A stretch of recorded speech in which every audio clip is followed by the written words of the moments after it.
Evening student, today I am starting the class 7th science NCERT. Let's start this book. I have started second chapter nutrition in animal. Let's see that chapter.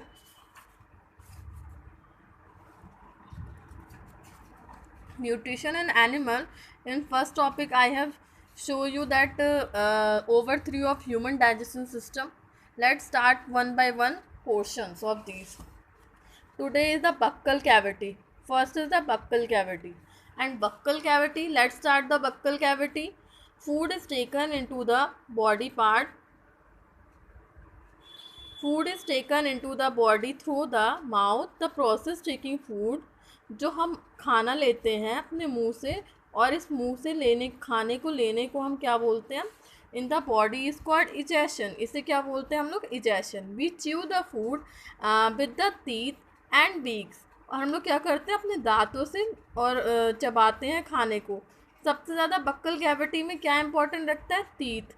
Teeth जो होता है most important चीज़ होता है. It is the down mechanical into the small piece. Each tooth is rooted by the socket.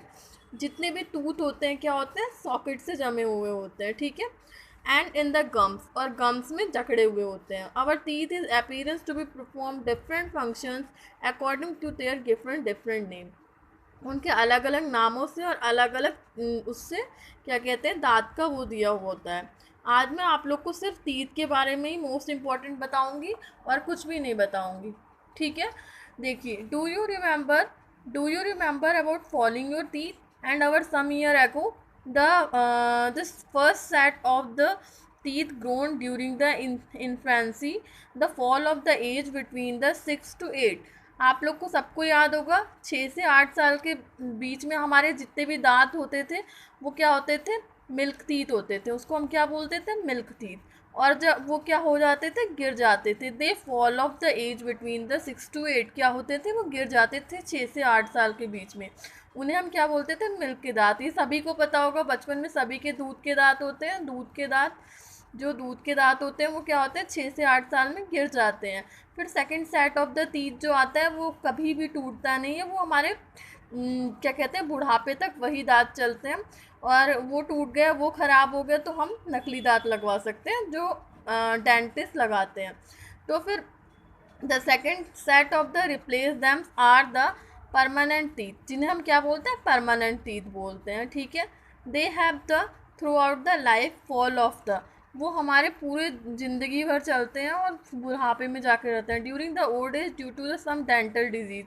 और वो गिरते तभी हैं जब हम बूढ़े हो जाते हैं और कोई डेंटल डिजीज़ या तो हमें हो जाए तभी गिरते हैं. ठीक है. वो हमारे परमानेंट टीथ होते हैं. जैसे इस डायग्राम में दे रखा है वैसे ही मेरी एक ट्यूशन की बच्ची ने पूरा सेट चार्ट पे टीथ का बना रखा है. इसमें भी आप लोग समझ लीजिए, उसमें भी मैं आप लोग को समझा दूँगी. ये देखिए, तो देखिए क्या है?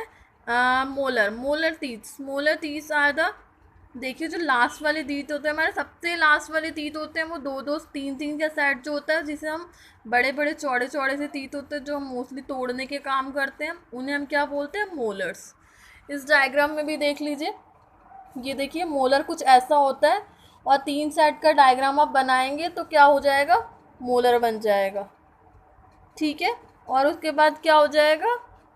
फिर उसके बाद आएगा प्री मोलर. उससे थोड़े छोटे दांत होते हैं, वो उन्हें हम क्या बोलते हैं? प्री मोलर्स बोलते हैं. और उसके बाद जो नुकीले वाले 2 सेट के दांत आते हैं आगे साइड में होते हैं, उन्हें क्या बोलते हैं? कैनियन. जो मतलब नुकीले से होते हैं. और आगे जो छोटे से होते हैं उनको क्या बोलते हैं? इंसीजर्स. ठीक है. आप सबको याद होंगे 4 टाइप के टीथ होते हैं, 4 टाइप के टीथ होते हैं. पहला होता है मोलर, दूसरा होता है प्रीमोलर, तीसरा होता है कैनियन, चौथा होता है इंसीजर. मोलर क्या करता है? जो सबसे चौड़ा वाला होता है, लास्ट के 3 दांत जो होते हैं वो क्या होते हैं? और सबको पता है 32 टीथ होते हैं हमारे. परमानेंट टीथ जो होते हैं 32 टीथ होते हैं. और फिर सबसे लास्ट वाले जो 3 दांत होते हैं वो मोलर होते हैं. फिर उसके बाद वाले 2 दांत जो होते हैं वो प्रीमोलर होते हैं. उसके बाद वाले जो होते हैं वो कैनियन होते हैं. उसके बाद वाले जो होते हैं वो इंसीजर होते हैं. ठीक है. Thank you. और बक्कल कैविटी का सबसे इम्पॉर्टेंट पोर्शन यही होता है, इसमें क्या होता है, स्लाइवा भी होता है, टीथ सबसे ज़्यादा इम्पॉर्टेंट काम करता है। आगे का मैं चैप्टर आपको बाद में पढ़ाऊँगी। Thank you. अगर आप लोग को लेक्चर पसंद आया तो लाइक और सब्सक्राइब करें।